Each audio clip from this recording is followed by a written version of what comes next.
Comme je vous ai expliqué précédemment, j'ai fabriqué un adaptateur qui permet de mettre une carte de gestion à l'intérieur sur les outils par exemple où on ne peut pas la rentrer dedans. Comme celle-là, on ne peut pas la rentrer dedans, elle est trop grosse. Ou ce genre de clé à choc. Je vous en parle juste après de celle-là. Donc en fait le but, là j'en ai déjà fait une. Le bouton de réglage de vitesse, il se retrouve ici, il fonctionne très bien. Alors je l'ai fait évoluer un petit peu parce qu'il n'y avait pas de butée, donc j'ai remis une butée ici pour pas que l'adaptateur se barre. Parce que là il tient, parce qu'il y a tout le câblage. Après on peut le coller parce qu'une fois qu'il est dessus, voilà, il n'y a plus besoin de l'enlever. Enfin bref. Donc après, pour ceux qui n'avaient pas suivi l'histoire, en fait, vous mettez l'adaptateur. Donc là j'ai le petit bouton poussoir qui est ici.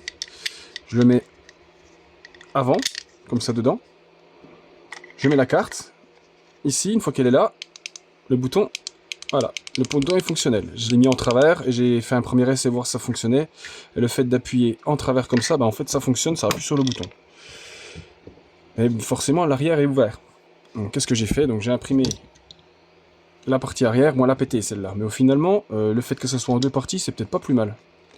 Donc là, on met la partie comme ça, la partie arrière comme ça, et du coup vous avez l'arrière qui est fermé. Après ici, il n'y a plus qu'à mettre la partie connecteur avec la carte et c'est tip top aux petits oignons. Quand j'arriverai à en récupérer encore une de HS comme ça, si quelqu'un en a une qui est flinguée, donc cette version là, ou l'autre version courte, si vous voulez vous en débarrasser, n'hésitez pas à m'en envoyer, que je puisse adapter ce truc là dessus. Et en fait ce que je vais faire, au lieu de mettre une carte avec les connecteurs pour la gâchette, ce que je vais faire, en fait, je vais vous montrer. Sur ce type de gâchette, il y a deux fils. Quand on les raccorde, en fait, quand on appuie sur la gâchette, ça fait un contact. Et en fait, moi, ce que je veux, c'est simplement le contact pour pouvoir raccorder à ces deux fils-là. Parce que finalement, la gâchette, avec une visseuse à choc, en général, on appuie à fond. C'est rare qu'on appuie doucement.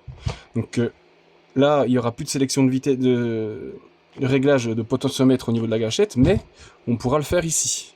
Donc grossièrement, on se mettra en vitesse lente, donc ça tournera doucement. Parce que le gros problème, c'est que les cartes avec le connecteur qui est ici coûtent la peau du cul.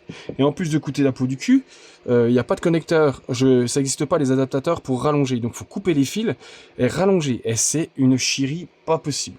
C'est faisable, mais c'est super chiant. Dans l'absolu, mettre une carte avec le connecteur, ça sera possible.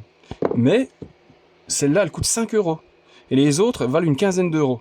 Donc, je vais vous dire un truc pour l'usage. Et en plus, je crois que la puissance est équivalente. Franchement, ça fera largement le taf. Donc là, j'attends une meuleuse. On doit m'en envoyer une, la même que j'ai là, pour mettre celle-là.